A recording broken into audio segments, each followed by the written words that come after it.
Hi everybody, today we are going to have some fun with oil pastels, just for the sake of variety and to explore what we can do with them. And if you're not familiar with oil pastels, let's start with a simple exercise. They are a bit similar to crayons in that both are made of wax and pigment, but oil pastels contain non-drying oils which give them a much softer, nearly buttery texture and make them easier to blend. Oil pastels do need to be fixed or framed behind glass though, because they remain very easy to smudge. They blend very nicely and they are a very interesting medium, not just for practice, but even for professional and commercial work. So I'm working on some portraits today because why not? And this first one doesn't really count, okay? It's just a warm-up to help you understand what we'll be doing today. At this point, I'm simply marking out where the colors will go. There's no need to fill in the entire surface. Then we use our fingers, and that's where the magic begins. Of course, there are tools available for blending, but I will always recommend starting with your fingers because it's not only very satisfying, it's the best way for you to get a feel of how the medium behaves. And once you get that, you can start experimenting with other tools, okay? But for now, I'm not even going to mention them because I don't want you to feel tempted to reach for them, especially if this is your first time with this medium, okay? Just do it gently though, because rubbing too hard can give you blisters.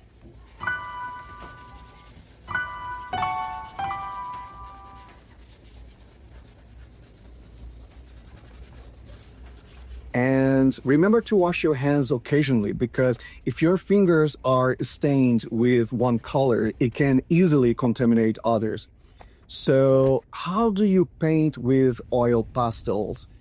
You apply color to a specific area, then you smudge it. It's as simple as that. And of course, this is just one of many techniques you can use with it, but bear in mind that with this particular method, fine details can get lost. So the result will have a slightly foggy, soft appearance. It creates a mysterious, delicate texture, which I particularly find absolutely great. So this is our first proper piece. I'm using colored paper, the same we often use for acrylics and watercolors, but it doesn't need to be specifically thick or textured, okay, since we're not using wet media.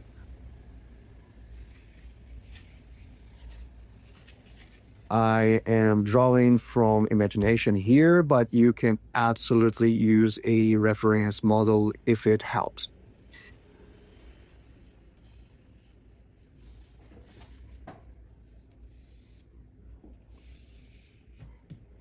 Once I've defined the key areas, I start applying color for the shadows and highlights, and then I blend.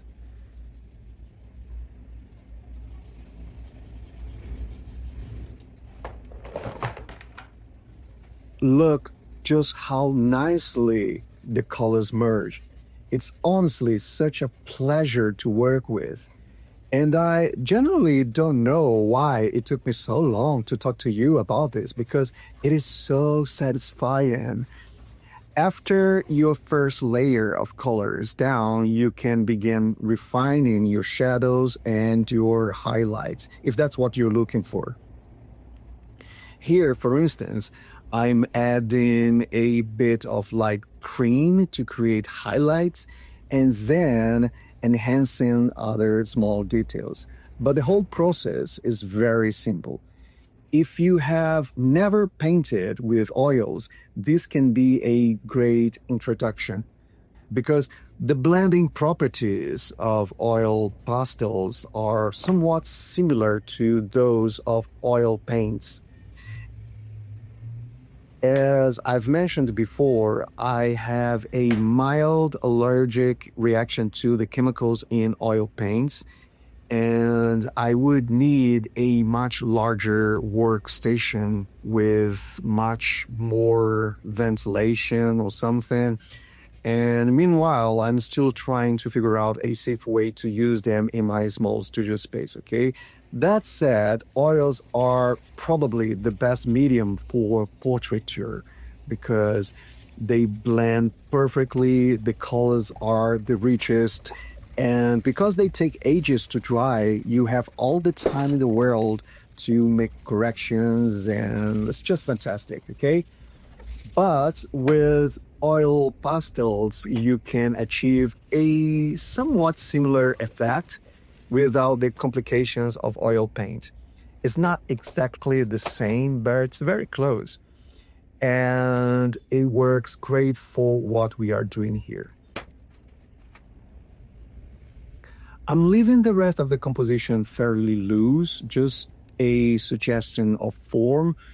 But of course, if you want to try something similar, you could go on and finish the dress, the background, whatever you like. But for me, it feels just right as it is right now, okay? So let's move on to the second model. Again, I'm drawing from imagination, and let's see where it takes us. Once again, I am blocking in the shadows, the highlights, and as I blend them, I can keep building up layers of colors until I'm happy with the result. We are doing portraits here, as you can see, but you can use this technique for anything: buildings, animals, landscapes, abstracts, whatever inspires you.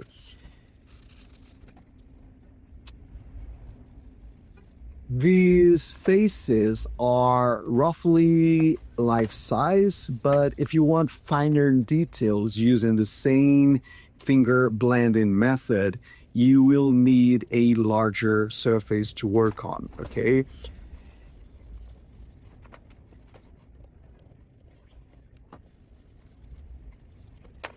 As mentioned, there are blending tools that can help you with smaller compositions and finer lines.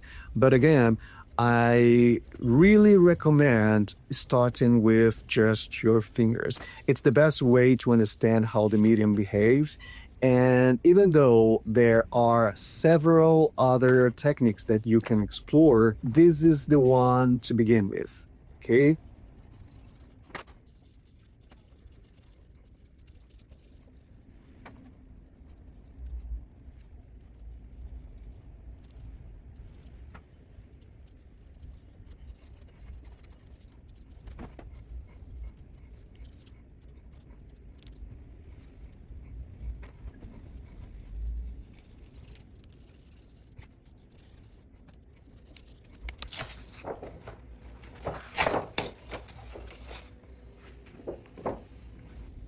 Now, for the third one, we're going to do a full figure, or sort of. So the face will be smaller than the previous ones, and you'll see how we managed to capture facial detail even at that smaller scale.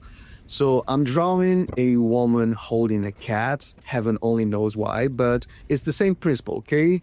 You apply color, smudge, apply color, smudge. Sometimes a gentle press of your fingers, it's all it takes. If you have a hard day and just want something to help you unwind, try this. This is incredibly satisfying, okay?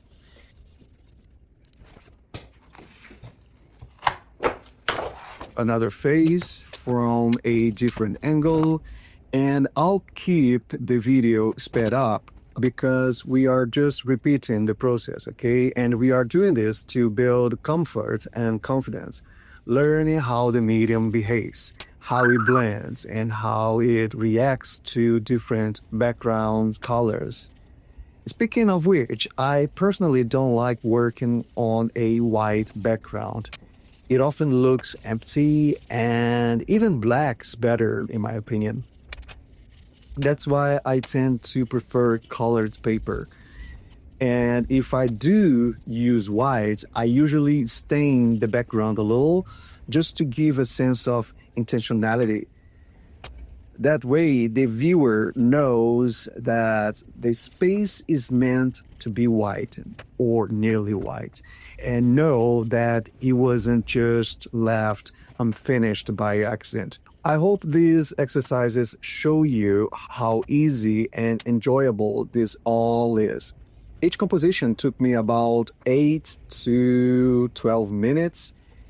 The lady with the cat probably took the longest, but the faces are really quick. But you don't have to do this quick. What I'm trying to say with this is just that this is simple and this is manageable, okay? And finally, let's do one more just for extra practice. Once again, we sketch our model, block in the colors, define the shadows and highlights, and then we smudge. And we add more color, and then we smudge again. And do that over and over and over until we are satisfied with our composition. It is incredibly satisfying, okay? So, how do I add shadows and highlights to the hair? Here I am playing with color, okay? I'm using blue to suggest shadow and golden tones on top for highlights. It's one of those things that you don't consciously notice, but you definitely see the effect, okay?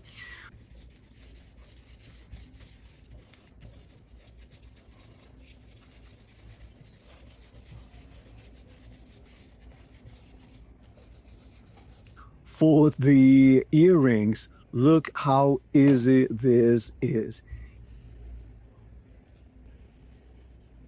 You don't need to fill in the entire area, just a hint of color is enough.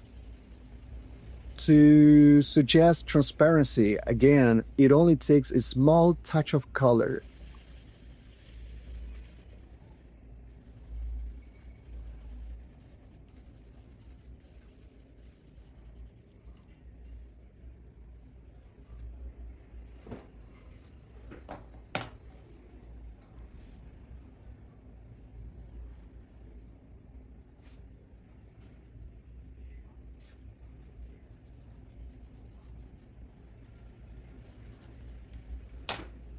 For the whites of the eyes, just a dab does the job, okay?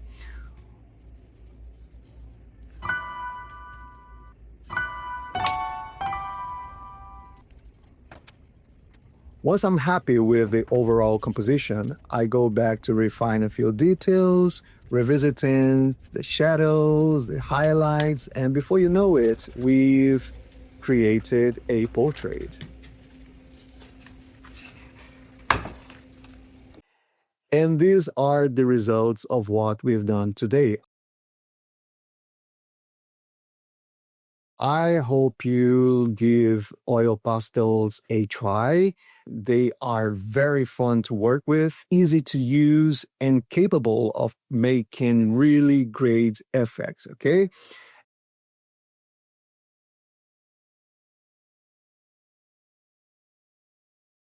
As always, keep on practicing and thank you for joining us.